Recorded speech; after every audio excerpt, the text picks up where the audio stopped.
देखो एसएसएन में लिखा हुआ है radius of gyration of body is constant quantity, बिल्कुल सही, गलत बात है, क्योंकि कांस्टेंट क्यों नहीं है, क्योंकि डिपेंड करता है एक्सिस के ऊपर यार।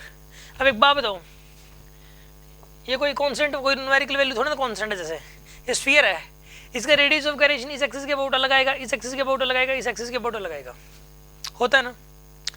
एक्सिस ऑफ मतलब जो है ना इस केस के अंदर अलग अलग एक्सिस पे डिपेंड करता है रेडियस ऑफ गायरेशन क्या होगा।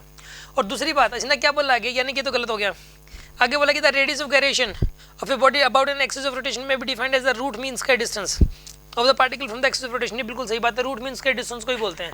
अब एक बात बताओ आप मुझे, यहाँ पे ये जो स्फीयर है वो ये कहते हैं कि इस स्फीयर का रेडियस ऑफ गायरेशन बताओ, इस स्फीयर का, इसका मास m में, रेडियस r है, इस एक्सिस के अबाउट रेडियस ऑफ गायरेशन बताओ इसका। तो पता कैसे करते हैं हम लोग, पहले हम क्या करते हैं कि इसका मोमेंट ऑफ इनर्शिया निकालते हैं, कितना होगा, कितना होगा इसका मोमेंट ऑफ इनर्शिया 2/5, उसको किससे इक्वेट करते हैं, m के स्क्वायर से, m से m कैंसिल, और k की वैल्यू कितनी आती है 2/√5 इंटू r, ये आती है k की वैल्यू। इसका मतलब पता है क्या है कि इस पूरे को ऐसे दबा के हमने एक पॉइंट मास बना लिया। अब कितनी डिस्टेंस पे रखें कि मोमेंट ऑफ इनर्शिया उतना ही रहे जितना पहले था। समझ आ रही है बात आपको, कि यहाँ पे इसको पूरे को जो है हम कहाँ पे रखें इस एक्सिस से कि उतना ही मोमेंट ऑफ इनर्शिया आ जाए जितना पहले था।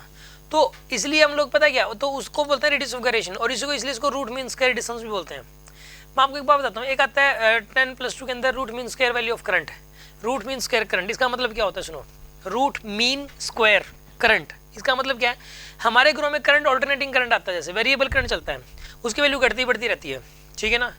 तो एक होता है आरएमएस वैल्यू ऑफ करंट, यानी कि root mean square value of current. इसका मतलब ये है कि कितना कांस्टेंट करंट चलाएं कि वो वैसा ही काम कर दे जैसे वो वेरिएबल करंट कर रहा है, जैसे वो वेरिएबल करंट कर रहा है, उसको क्या बोलेंगे हम लोग, आरएमएस वैल्यू, आरएमएस करंट बोलते हैं हम लोग।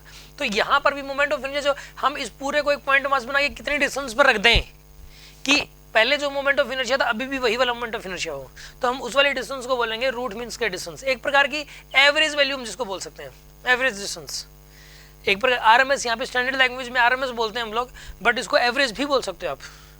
आ रही है ना बात समझ में आपको।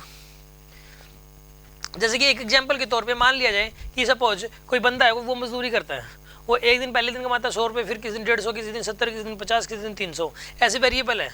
तो पूरे मंथ की एवरेज सैलरी निकालनी है, तो कैसे निकालोगे बताइए, सबको ऐड करके डिवाइड बाय 30 कर दोगे तो एवरेज वैल्यू आ जाएगी। एक प्रकार से आरएमएस वैल्यू भी बोल सकते हो आप उसको। समझ आ रही बात आपको, आरएमएस वैल्यू के नज़दीक होगी वो, आरएमएस वैल्यू ही बोल सकते हो आप उसको, ठीक है ना।